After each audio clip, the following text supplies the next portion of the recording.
This is the X-106 podcast. I'm Sean Neinow, and today I'm joined by Ryan Elliot and Jenny James. Today we're going to be talking about college basketball, and the Major League Baseball season is coming up in about 2 months, and those topics will be coming up next. And the first thing we're going to talk about today here on the podcast is college basketball. Over the weekend, the top 16 teams were released by the NCAA, which is basically playing off the college football, putting out the stuff early so hype builds in the middle of the season when there's not much going on. Have you guys seen it, and what do you guys think of it? Well, first of all, it's an interesting decision by the tournament committee to do that. One of the big things for me anyway for March Madness was the excitement of sitting down on Selection Sunday and watching who goes where, who gets in, who's out. They aren't tackling the who's in, who's out with this, which I like. But I don't know. It's just always been interesting to me to see the 4 1 seeds come out for the first time on Selection Sunday. But as for the seeds, the 1 seeds, Villanova, Kansas, Gonzaga, Baylor, as of right now, I agree with that. I think those are the 4 number 1 seeds. As for the rest of the teams, some teams that have suffered some losses since those rankings came out. We mentioned Virginia losing in double overtime to Virginia Tech. Losses coming from a couple of other teams on the list as well, and just some games that have been interesting. West Virginia, a team that I'm looking for, just a 4 seed right now, but they're going to start playing some good basketball. They can move up. Teams around the Big 12 that could move up and around these top 4 seeds, and right now these may be the 16, but it'll be interesting to see how it shakes out. Yeah, definitely. I agree with Ryan there. There's some teams that are close, and there's still a lot of time left before March Madness, actually kicks off. So I think, there could be some changes within, what they have projected right now. But, yeah, I definitely think it's interesting that they put that out there. And I'm excited for March Madness. I'm excited to, sit down and, make my predictions. So I think it's an exciting thing coming up. Honestly, these top 16 teams don't really matter because at this point, all of these teams are going to get in. It's like, oh, you're a 1 seed or you're a 2 seed, doesn't matter. You just have to win your games. But as you talked about, the first 4, last 4, next 4 out, those are entertaining me more because I'm like, those guys, might not have a chance to get in. And, just taking a look at the top 16, as you talked about, Villanova, Kansas, Baylor, Gonzaga are the number 1 seeds. The seeds that kind of stuck out to me were the 3 seeds that have Kentucky, Arizona, Virginia, and Florida. Florida hasn't really been a team that stuck out in my mind. They beat Kentucky last weekend, 2 weekends ago, and it was, that's been their go-to win. But, SEC, as we talked about before, this doesn't really get a lot of love because, I don't think it should, but just having 2 3 seeds is kind of like a booster to the SEC in my mind. I think so as well, and if you were to pick 2 of these first 16 to come from the SEC, you'd pick Kentucky and Florida, and it's proven over the years since as long as I can remember that the committee rewards big time wins. And Kentucky's a big-time win for Florida, there's no doubt. Out of these teams, is there one that you don't think belongs at all? They just pop out in your head, you're like, what are they doing there? Or is there a team that you can think that could be on this list that's not listed? As of right now, not really. I know some of the ones mentioned that might have been left out, Cincinnati, Creighton, Purdue, Wisconsin, and Wisconsin, a team that lost to Northwestern the other night. That's a bad loss. That's not what you want. And then Cincinnati losing to SMU as well. So I don't think right now there are any teams that should be in there. I think Creighton may be a team that could potentially, some others as well. But right now these 16 seem to be the 16 for me. Yeah, I would say, watch out for Cincinnati and even South Carolina. They're 20-5, so they have, just as good as record as in some of these teams that are projected in the top 16 right now. So I think some of those teams that are close within the same record, I think some of them it's going to come down here soon. You got to play better, and I mean, honestly, it's really close with some of these records. Like, you get farther down to, like, the 15, 16 seeds, and they all have about the same records. So, yeah. Okay, we'll kind of switch off of this and go into conference races. Right now, based on conference, what would you have as the best conference? Because in my mind, it goes ACC, kind of Big East, Big 12. They're not really a, like, person or, like, they don't stand out in my mind, but they're still, like, 2, 3. Probably Pac-12, then Big 10, then SEC. Would you guys agree with that? Disagree? Yeah. Yeah, I would agree with that. Of course, the ACC is number one right now in the conference standings. It's just there's not much to be said. There are by some estimations, some brackets have 10 ACC teams in the NCAA tournament right now, which is insane. That's a ridiculous number. That's it in terms of other conferences. That's every team in the Big 12. Yeah, by the same, And so, yeah, the ACC right now, certainly statistically and record-wise, is probably number one. And I would agree with Big East, Big 12. I am partial to the Big 12, but also I think the Big 12 is a very talented conference top to bottom. I think there are some good teams in the bottom of the Big 12 even that, people are threatening. Texas Tech played Kansas tough on their home floor. There are teams top to bottom in the Big 12 that are good. And then the Big East, they have Villanova, Creighton, Butler. Creighton kind of got the shot in the knee basically when they had Maurice Watson Jr. go down, and that's a big hit to them. Butler's kind of been the small dog that's kind of gotten back into the national spotlight because they moved up into the bigger conference. And then the Pac-12 really entertains me because mainly they get to play at night, and I'm like, okay, this is my time to just chill, and then you get to go see Oregon, Arizona, UCLA, and they just play well, they score, and they play really good defense. Yeah, and I think the Pac-12 is a conference that hasn't really gotten as much credit as maybe they should have over the years in college basketball, and there are a lot of good teams, There are a lot of good teams in college basketball. I know we were talking before we went on. There are a lot of years in college basketball where there are 2 or 3 teams at the top. It's a lot of years it's been Duke, North Carolina, Kentucky, or, Kentucky and Connecticut and Duke, or a lot of combinations thereof. But it's 3-4 teams at the top. This year, we were talking all 16 of those first 16 seeds could potentially win it all, or at least make a deep run. And I think that is what's going to make March exciting. Yeah, okay. Then I have one other thing to talk about for college basketball. The NIT is going to experiment with letting the fouls reset after 10 minutes of a half. Ryan, you and I once again talked about this before the show, and college basketball is the only basketball that has halves anymore. Every game still has a half, but it's, the other ones are still set up into quarters. Do you think this is a good idea, bad idea? Should they just change it to quarters? I think it's definitely weird. This is something that's never happened before. I don't know. I think I like the halves still in college basketball. Quarters to me, I don't know. I like having the halves because I don't know. It just feels like the game is, I wouldn't say goes by faster to me, but I think it almost does. Quarters, I don't know. It just feels kind of like you have too much of a break. Like there's not enough game. And then I don't like having the pauses between quarters and stuff. Like I like having just, 2 halves and you have halftime. And I feel like there's more play, honestly.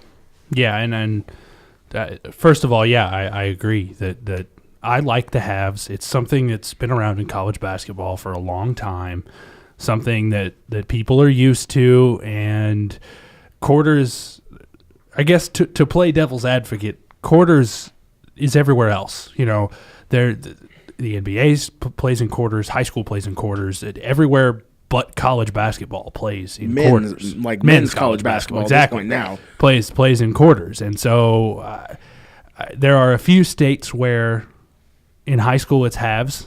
still, but not very many. It's almost all quarters. It's course quarters in the NBA, and so sometimes perhaps that could result in a change for players. But I don't really see the difference between halves and quarters all that much, other than obviously the resetting fouls, because you have during the halves media timeouts at intervals, and it's you still get the same time off. It's just changed in how it's dispersed over the course of the half, rather than just one long, usually 2-3 minute intermission between quarters. So basically, right now, what they're trying to do is make it into quarters without actually having to make it into quarters. But I think they're doing this because there are teams that'll pick up 7 fouls within the first 8 minutes. Now, what this would do is it knock it down to basically quarter rules where once you get to 5, you get to shoot free throws. So teams are going to have to start playing around that instead of, oh, look, we have 4 fouls at the end of the, with like 6 minutes left, we can just, pick up 3 more fouls, make them shoot 1 and 1, and then it'll kind of put a different spin on the games. Yeah, and I think, it makes things different strategically, but then will it take away the 1 and 1 rule? Will it automatically be 2 shots after 5 fouls? I have always enjoyed the 7 fouls, 1 and 1, 10 fouls, 2 shots rule, just because it makes things more interesting strategically at the end of a game or at the end of a half. Yeah, I'd have to agree. Just, I don't know. It's always been that way, and I don't know. I think I like it how it is. I mean, honestly, like Ryan said, it probably wouldn't make that much of a difference, and that's how it is in high school and NBA. But, I've always liked the 2 halves and how it works with all the fouls. Okay, well, this will be the end of our college basketball discussion. Coming up next with the baseball season looming around the corner, and pitchers and catchers reporting today and tomorrow, we're going to give, an outlook for most of the teams in the MLB. And we're back here on the X-106 podcast. I'm Sean Neinow, joined by Jenny James and Ryan Elliot. Right now, we are looking at MLB standings, rankings type of thing. We're going to go through pretty much every team. There are some teams that we know more about, less about, so we're just going to start it off pretty general. We're going to start off with what Fox Sports ranks as their last place team in the major leagues, and that is the San Diego Padres. And we were mentioning before we started that having the Padres at the bottom of a power rankings just seems right. They, as you say, the Padres did nothing this offseason, basically. I think they signed Will Myers, and that was it. Yeah, and they spent a lot of money in Cuba, and that was about it. It's literally all it says is they spend a ton of bonus money. Yeah. And that's, they have done nothing to move themselves out of the bottom. They're really trying to build off of their prospects, and they might, but it's going to be another 2-3 years for them. They also play in a very hard division. They have the Dodgers, Giants, Rockies, who are offensively good, but they also play at Coors Field, and that's you just can't pitch there. It's to get guys to go there is pretty hard, but we'll talk about them later. I guess we'll go to number 30, the Cincinnati Reds. They again play in a pretty difficult division now with the Cubs, Reds, the Cardinals, Cubs, and then the Pirates kind of dipped off last year, but they're still pretty good. The Brewers are meh. But the Reds, I thought they were going to be decent last year, and they just came out and laid a giant egg. And they're losing Brandon Phillips. Brandon Phillips headed to Atlanta, really a cornerstone of that organization with Joey Votto, and they lose that to lose, Aroldis Chapman last year, and it's again rebuilding. They're going to have to start over, and they're going to have a rough year in the Central. Number 28 is the Milwaukee Brewers. Talked about them just 15 seconds ago. They got a off-season grade by Fox Sports of a B-. And the Brewers are a bit of a weird team because Ryan Braun's been hurt and had some off-the-field issues for the past few years. And they've just, they're there, but they haven't really done much. Well, and Braun is getting older and starting to struggle, and they've looked at trade options for him for the last year and a half, it seems like. And again, you mentioned he can't stay healthy. He's had some off the field issues, and the other big glaring issue with Milwaukee is the pitching staff or lack thereof. Yeah, this is another rebuilding team. Honestly, all these lower teams are going to be a lot of rebuilding.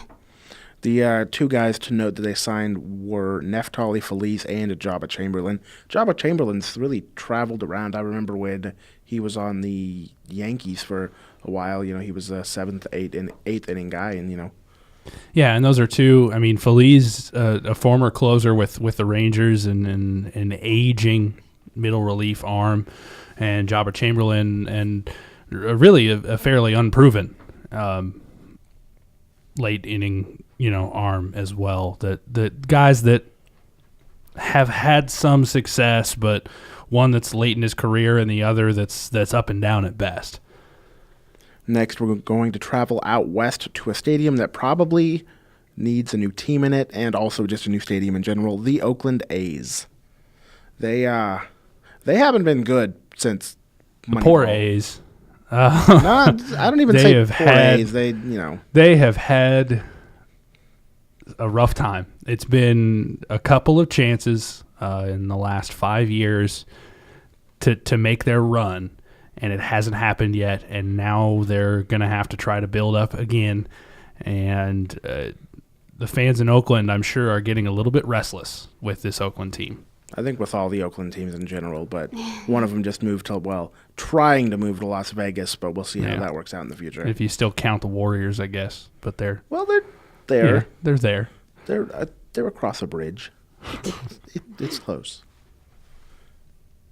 The Oakland A's, the one thing they had going for them was pitching staff, and that's, they've always had like a top 5 pitching rotation to say. The bullpen was, so-so, but pitching staff's always been good. Next, we're going to go to the Minnesota Twins, and they gave the offseason grade of an F. How do you fail at the offseason? You just have to go sign someone, but I think the big issue with the Twins was actually, rather than signing, was selling.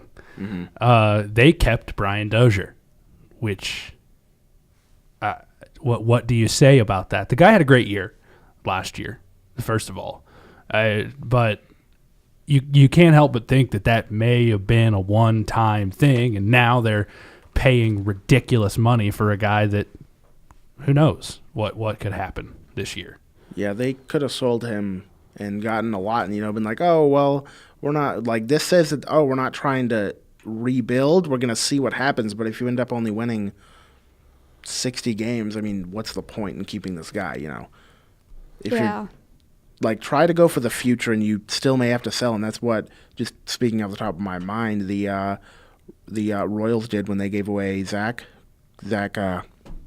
Greinke, and we got Escobar, Kane, Yuniesky Betancourt, and so those guys, took time to build, but this just shows that they're just maybe we have a chance, but I don't think so. Yeah, the only positive thing it shows here is that they signed Castro to play catcher, and then it just talks about how Dozier, they're going to be paying so much for him, it is not even worth it. We're going to keep it in the AL Central and talk about the Chicago White Sox. This is a team that people are probably already signing in 2019 World Series champions, Chicago White Sox.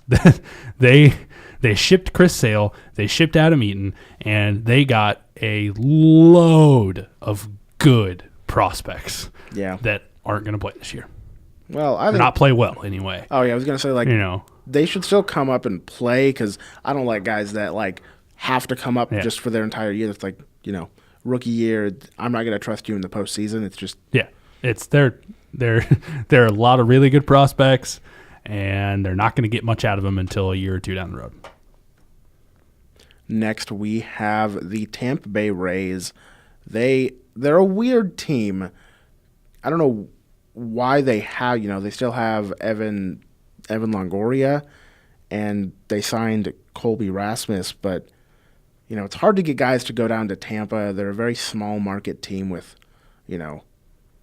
money issues, kind of. You you have to do more with a lot less than, say, the guys you're competing with, say, like the Blue Jays, Yankees, and the Red Sox. Yeah, the Rays have always had a tough time in the NL East. They've come through most of the time. They've come through with pitching.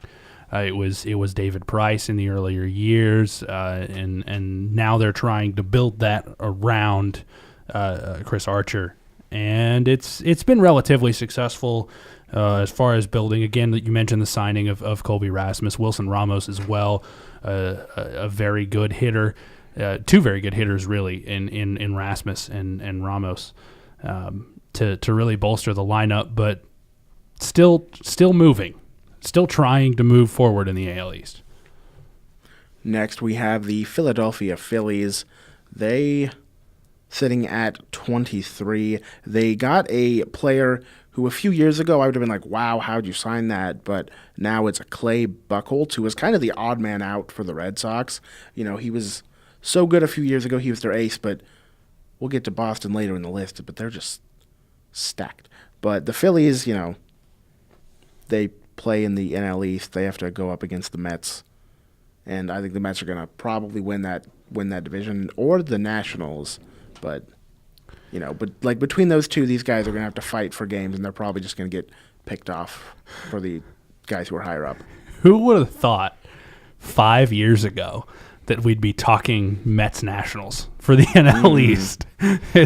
That's ridiculous, but that's exactly what's happened, and that's product of the farm system and building. And the Phillies have unfortunately been one of the victims of that. In that the young guys have come up and overtaken who up until a few years ago were the old Phillies. Here's a team you said like 5-ish years ago. You'd be like, oh, why is this team bad? The Los Angeles Angels. They have possibly possibly the best player in all of the leagues with Mike Trout, and it's, they just can't put anything around him. They've been trying for years, and the last time they got to the playoffs was 2014 when they were swept by the Kansas City Royals. But that's just like, what do they need to do to get better? Albert Pujols was a mistake. Big time. Giving him all that money, yes. I say getting him in the first place, no, because they well, yeah, but they are paying him way more money than he's worth right now. Right now, yes. He can't play first base. He is not hitting for the average he used to. He's not hitting the home runs he used to. Even though he had a good year last year, he's still not at the old Albert Pujols clip. He's not driving in the runs he used to. And, they spent a lot of money on a guy that didn't really pan out the way they were hoping. A lot of injuries, a lot of trouble off the field. They brought in some guys, but that, I think, is the big glaring mistake. That's what has been the problem. Hasn't allowed them to sign the guys that they've wanted. Yeah, I think they have a lot of potential. I mean, you have Mike Trout. You have a player like Mike Trout, and yes, he's doing amazing things, but I mean, when you have a player on your team like that, you have to execute better. And I think they have so much potential, and they're not going after it like they should be. Next up is a team that is near and dear to my heart, the Kansas City Royals. They gave them an offseason grade of a C+, which isn't really hard to see because Kansas City, once again, they don't normally go out and make these big deals because they really can't. They don't have the, backing to just be like, hey, we're going to go sign a Chris Sale. That would be pretty great, but, can't always have what you want.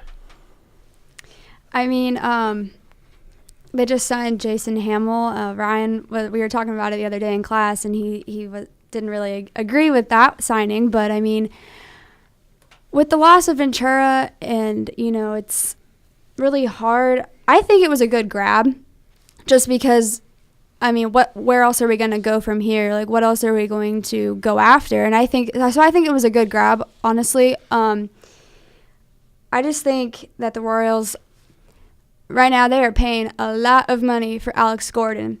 And whether or not I think yes, I love Alex Gordon. I think he's a great player, but he is getting to that point where he's getting older. And we have a bunch of younger players coming up that may give him a run for his money. And right now, I don't know if he is actually worth all of that money. And it's hard to say because he is such a phenomenal player. But we have those backups that are worth lots of money, and when we should be honestly looking at other pitchers, because that's where we are seriously slacking is our pitching.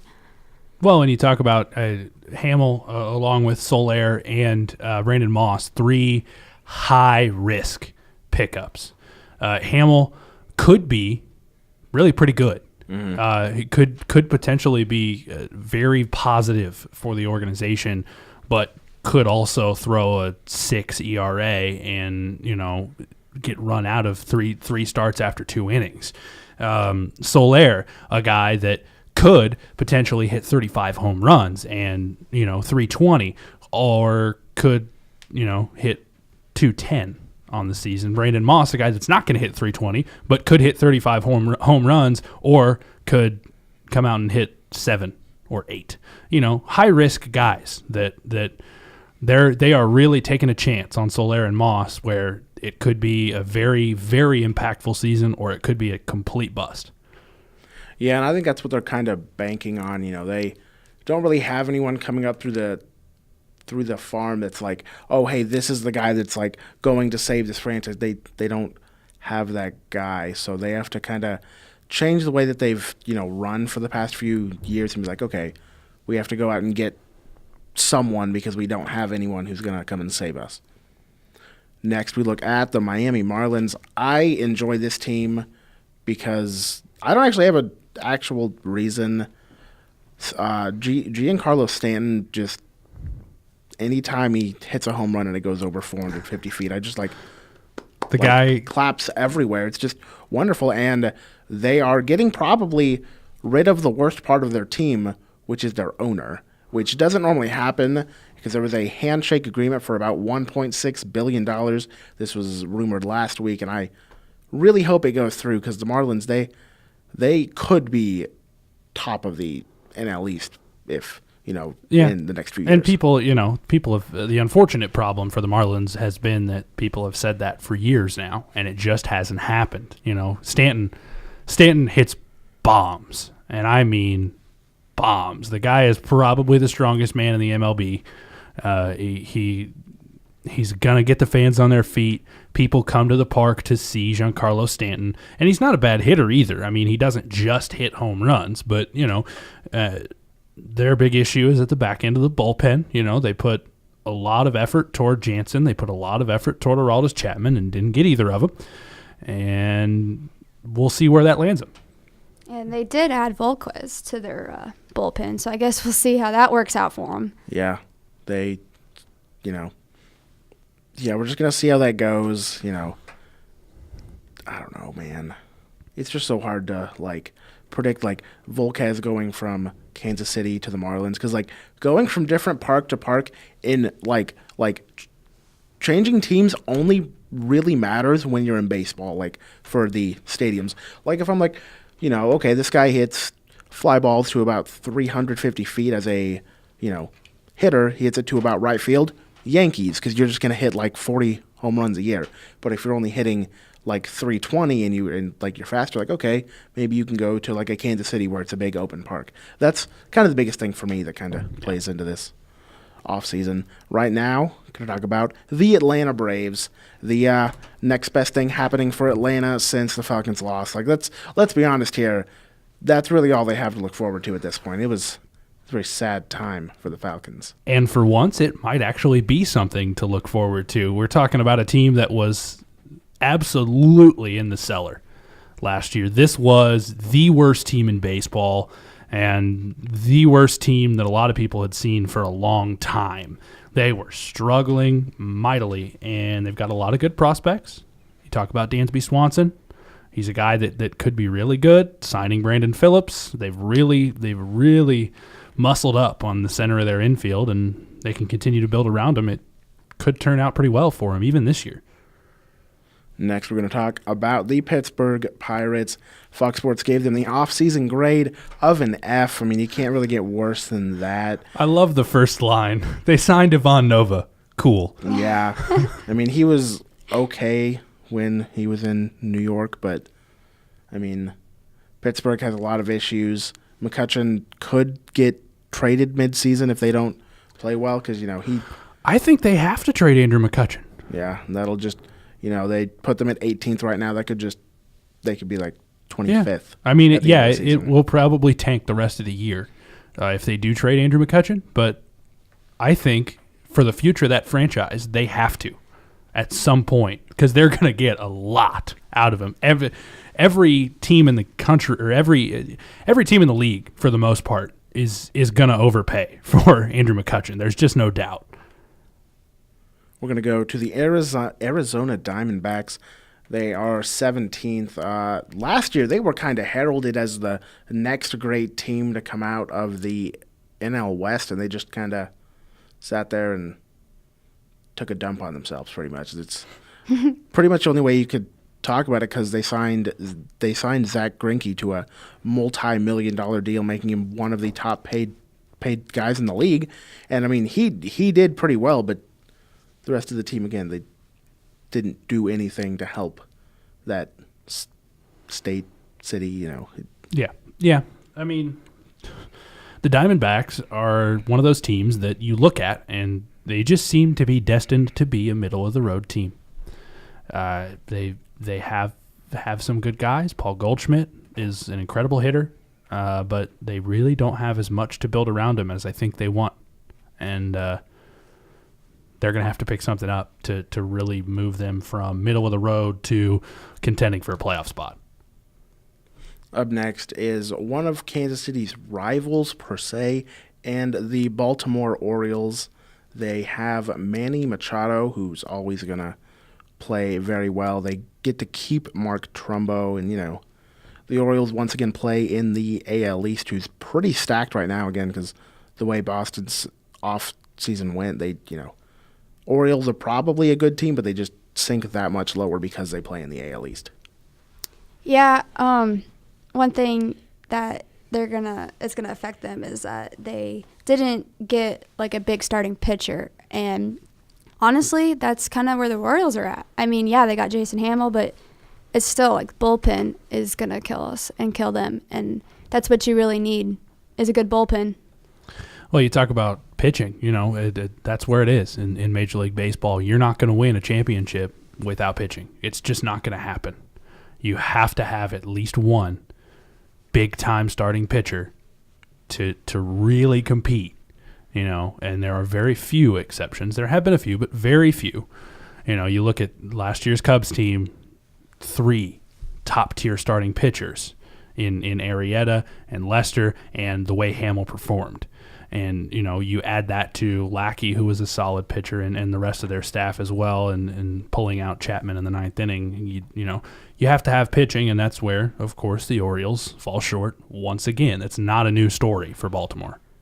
Next, we're going to go to a team that doesn't really have starting pitching but has offense galore with the Colorado Rockies. They play in a park where I might be able to hit a home run. Probably not, but that park is... If you catch one... Yeah, it's going to go. And it's, it's just interesting to see when they play there because anything that gets up is just gone. They're like, well, that was actually a good pitch. He just, the wind, the air or lack thereof just kind of took it, and, now we're down. And that's been the downfall for the Colorado Rockies is, they have had some good pitchers. Ubaldo Jimenez, Jorge De La Rosa had some good years. Guys that could have been very good pitchers if they had pitched anywhere else. Colorado is where good pitchers go to die, unfortunately, and there's no way around it. It's hard to pitch in Coors Field for anybody, anywhere, no matter what. Up next is the Toronto Blue Jays. They got former Royal Kendrys Morales. I think that's their big free agent get, but they also re-signed Jose Bautista. And, there was a time there when I thought he was going to leave. I was like, I don't know how good this team's going to be without Jose Bautista. But they also get Edwin Encarnacion. No, sorry. He left and went to the Indians. My mind's in a lot of different places right now. The Blue Jays, they got worse in my mind from last year, but I still think they're going to be able to pick up games. And if the first half of the season plays out right, they could be in the right spot to trade for someone midseason. And I hate to say this because I know a lot of Royals fans liked Kendrys Morales for a while, but he is not going to replace Edwin Encarnacion. It's not going to happen. He can't produce like that. He can't. It's just not going to happen. It's almost a foregone conclusion that offense is going to go downhill this year just because you lose a guy like Edwin Encarnacion. Yeah, Morales is just too iffy with his game. Some games he's on, some games he's not, and that's what was really frustrating towards the end of the season with the Royals is that there are games where he was totally off and games where he would have maybe a couple good ones. And being a DH, you can't play like that. Like, you have to be on all the time. Now going to a player who may be top 5 baseball player, Miguel Cabrera's team, the Detroit Tigers. They didn't really do a lot at all in this offseason. They just kind of sat there and got worse. But since they pulled in Cabrera and Victor Martinez and the guys that they did, they haven't really done a whole lot. No, I mean, they're still going to be the same old Tigers. They're just somehow with aging players, they still manage to find themselves on or near the top of the AL Central every single year. Somehow. Now, Miguel Cabrera, yes, is one of the best hitters that has ever played this game. Mm-hmm. When he takes batting practice, it's a totally different sound and sight than everybody else. But, it's the Tigers. They're going to come out. They're going to play baseball. They're going to compete for the AL Central again. And if they make the playoffs, look out. Yeah. Up next is the New York Yankees. They signed Matt Holliday and Chris Carter recently. Chris Carter is a player who can hit 50 home runs a season, but he's going to strike out 300 times a season. So, it's a thing to look out for. 300 may be an understatement. Maybe an understatement. They also re-signed Aroldis Chapman. This was kind of weird because he was on the Yankees when he was traded to the Cubs, correct? Yes. So they may have overpaid for him, but they also have the picks and players that were already sent over from the Cubs. So he got his ring, and now it's just like, okay, well, you're back on the team. Yep. Well, They basically rented him to the Cubs for half a year and then brought him back and kept the rent money. It's this Yankees team is the biggest issue that has been seen with the Yankees recently, and when really not even recently, is in the last 5 years, they are kind of old, They were always kind of old. Now they've brought up some more young people. The signings are still. Holliday is probably nearing the end of his career. He may have a couple of good years left in him, but not very many. Chris Carter, another guy that is declining, I would say, in his career. Chapman maybe even declining in his career. You can't throw 106 mile an hour fastballs forever. Well, I mean, his arm's probably going to fall out of the socket. At some point, he's going to have multiple Tommy John surgeries. Well, I mean, everyone. Just the way he throws the baseball. Just the way you throw a baseball, that's like it's not natural. No. So we're going to speed this up a little bit. We're going to go to number 11, the Seattle Mariners, who signed a lot of guys. They have ex-Royal Gerard Dyson, Ryan's just counting on his fingers right now. It's like 10. And it's good to see because they're, trying, because they have a very passionate fan base, but they just haven't been given what they want, per se. They finally gave King Felix some help. Oh, Giovanni Gallardo is a good sign, I think. And Drew Smyly's not bad either, but Gallardo could be a guy that could really pitch well in Seattle, and a guy that could really provide some help for Felix and a guy that's been so good and just hasn't gotten rewarded for it. I really hated to see Dyson go to this. That really upset me. I know Dyson wasn't, one of the star players and whatnot, but yeah, that one hurt. Next, we have Ryan's favorite team, the St. Louis Cardinals. So I'll let you take this over a little bit more because you know more about it. Well, the re-signing of Carlos Martinez is the first thing that comes to mind, and a great great sign. Martinez is the guy for the future of the St. Louis Cardinals. He will be the ace of the future. He will be the guy that replaces Adam Wainwright as the guy you get, and he may already have. Yeah, Wainwright's as the guy you give the ball to. Right now, I think it's still Adam Wainwright. I would still rather have him on the mound in a Game 7 than Carlos Martinez, but that may not be that way for long, and Martinez is going to step up at some point. The other is Dexter Fowler. Yes, they overpaid for Dexter Fowler. There is no doubt. They overpaid for Dexter Fowler. But signing Dexter Fowler could be the best thing they've done in the last 5 years because he's a younger guy, a guy that you can really build around, and something that a combination of skills that the Cardinals haven't seen in a long time. The speed, the contact, the ability to hit for an average, the ability to get on base. He's got a great eye. He can even hit for power. The guy can pop 15 home runs in a year if he wants to, maybe even 20. He's a combination of things that I don't think the Cardinals have seen in a long time, not to mention he's an elite fielder. So there are a lot of good things in St. Louis happening right now, and I'm enjoying it a lot after I won't say dismal, but a very disappointing season last year. I think things may be looking up in St. Louis. Next, we'll go to the Texas Rangers. Not going to lie, I do not know a lot about this team, but they signed Carlos Gomez and Mike Napoli, who I forgot was in the league for whatever reason. I just, They re-signed Mike Napoli. He was with Texas, 4 or 5 years ago? That sounds right, but honestly, I think he went to Boston, and he was all over the place for a while, and then ended up back in Texas. But Gomez and a guy that kind of fell off the map a little bit is a good hitter, a good left-handed hitter that kind of fell off and kind of lost track of where he was going for a while. But guys that pitching has always been somewhat of a shaky spot for Texas. Yu Darvish has failed to be the ace that they've been looking for, but maybe this will be the year. The real problem with him is that he was hurt, and then it took him a long time to be able to get back to where he was. I think towards the end of the year, he was, kind of where his old self was, but they need him to step up just a little bit more.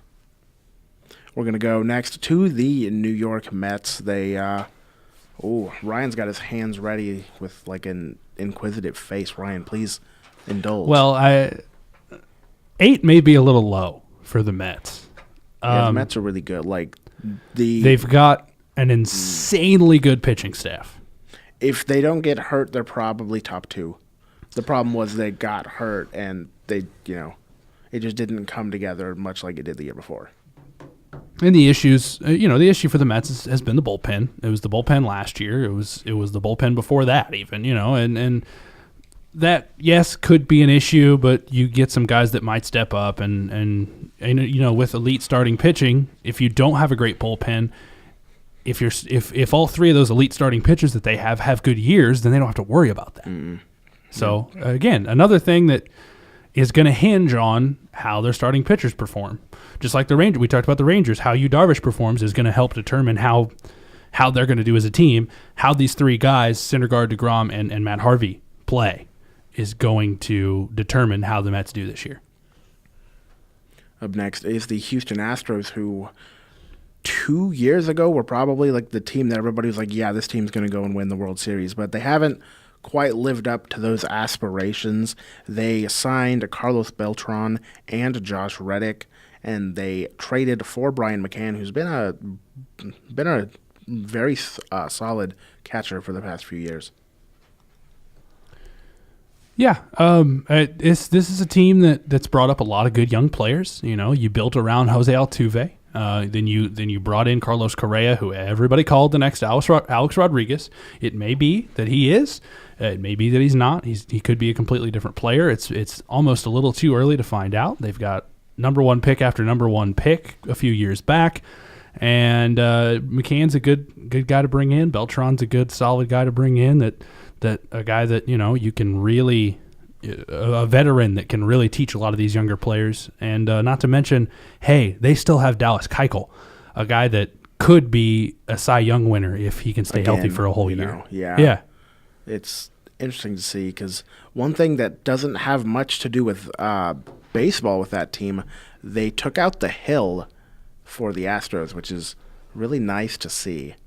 We have X-106 sportsman Max Moore talking in the through the window. I think he's complaining about how long we're going. That's fine. It doesn't matter. Oh, well. Next, we're going to go with the San Francisco Giants.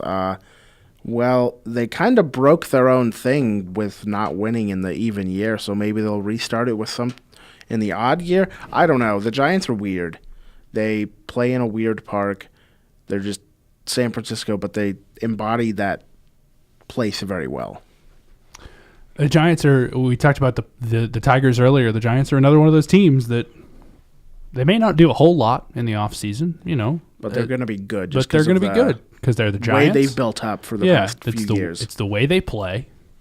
It's the way their farm system works. Bruce Bochy's an incredible coach, and guys, they bring in guys that fit their system. You will never see the Giants bring in somebody and keep somebody that doesn't really fit their system. No, they still have Johnny Cueto. They have Madison Bumgarner. And I remember last year. That name is a curse word around Kansas City. I just can't. Joe Buck ruined it for me. I'm over it. But the Giants, they started off last year bad, and it was like, whoa, what's happening with the Giants? And then they just end up going on a run. It's like, oh, hey, we're fine, back in the playoffs, all's good, I don't know. They're going to be good for a while. Next is the Washington Nationals, and they got Adam Eaton. I don't believe Bryce Harper has a contract yet. My question is, where in the world did Adam Eaton come from? I don't know. This guy was a no-name early last year with the White Sox. He made some good defensive plays, but now all of a sudden he's being talked about as one of the top 20 outfielders in the league. Well, being a top 20, okay, well, so you said outfielders, like, oh, there's not that many outfielders. Okay, well, there's, yeah, and I was like, oh, never mind, because I just thought of 30. I was like, yeah, it's not hard to be a top 20. Yeah. I was like, okay. Now we're talking 90. But my big question for them is when they sign Bryce Harper, how much are they going to have to pay him? It's going to be like 10 years, $500 million. And this could potentially be, Harper could potentially be the biggest contract in MLB history. Yeah. And I won't be surprised at all if he is. Because he is a franchise guy. We talked about Mike Trout quite a bit earlier, that he is an elite franchise player. He is somebody you build your franchise around if you have the chance.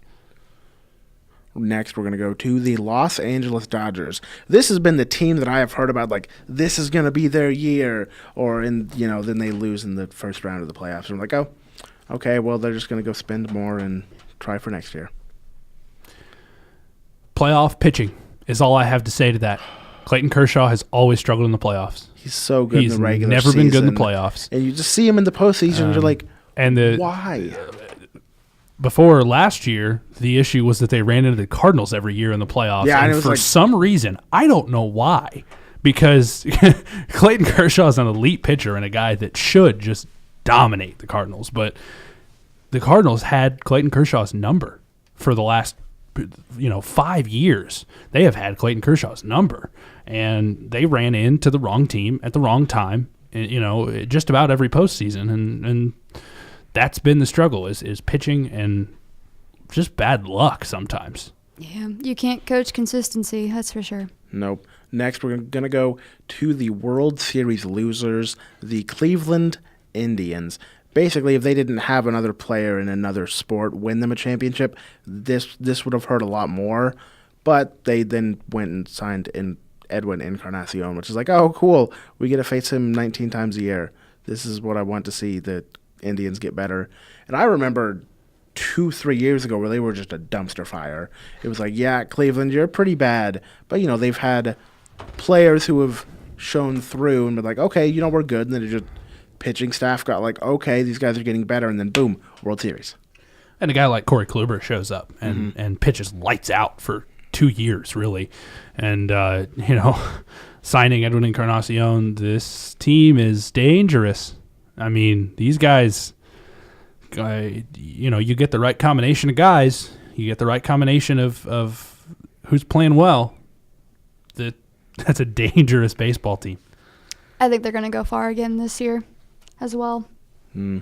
Yeah, I think just based on the way things have gone this offseason, this is going to be very homerish of me, but I think it's going to be Indians, Royals, Tigers are very close after that, and I think the Royals or Tigers get the wild card spot.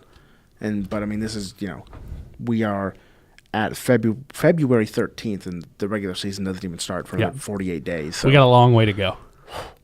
Next is the Boston Red Sox, who made the biggest splash in all of preseason by going out and getting Chris Sale. And I mean, I don't know what they need to do to win, but I mean, that may certainly gets them in the right direction. They've always been close, but with David Price being the way he is in the postseason, it's like, well, you kind of need someone else who can, pitch 2 times during a series. Or you throw in Chris Sale to an already good baseball team. Like the Red Sox were near the top in the American League already. Then you add a guy like Chris Sale. That may be what puts them over the top and takes them back to where they wanted to go, after really building up post David Ortiz. Boston being bad doesn't last that long because they have so much money to spend. Like, if you think of bad teams that are in the small markets, you're like, yeah, you guys are going to be bad for about 10 to 15 years. But if you're Boston, you have 1, maybe 2 bad years. It's like, oh, hey, we're back at the top. Look at us. We're going to go win another World Series. It's kind of angers me, but, what do I know? I'm just a Kansas City fan. Next, we're going to go to the team of the century, the destiny, the Chicago Cubs. I don't know. Last year, I mean, it was their time, basically. There's not really much else to say there. They did what they had to do, and they won. And now we'll see if they can continue that or not make the playoffs. Like, I think many of the previous world champions have not done just because it's so hard to have everything go right 2 seasons in a row. I think, the Chicago Cubs had the right combination of 3 guys in their starting rotation that were pitching really well. And the perfect mix of young and old in the field. And 105 miles an hour at the back end of their bullpen.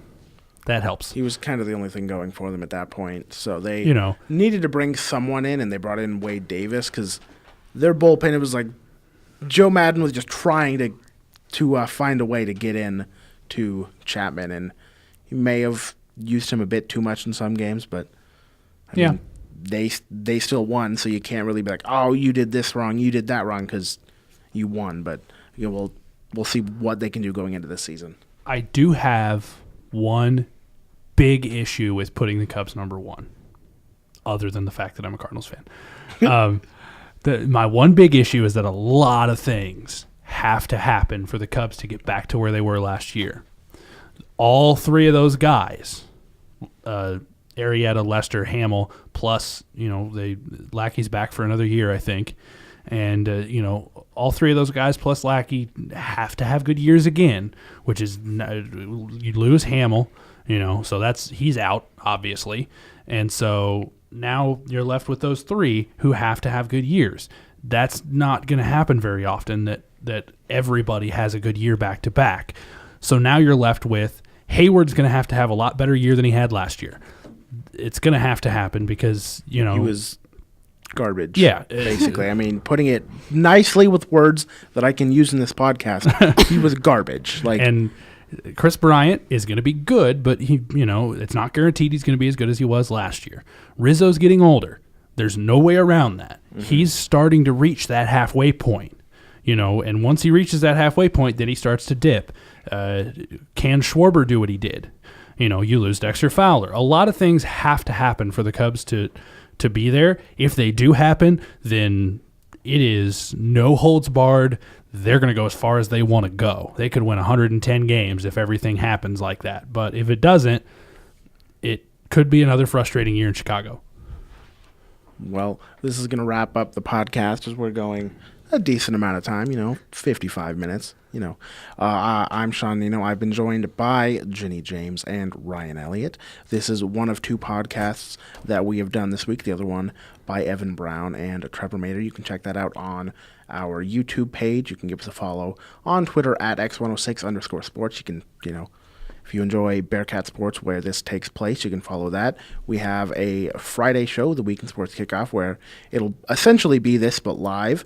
Once again, I've been Sean Neinow, and this is the X106 podcast.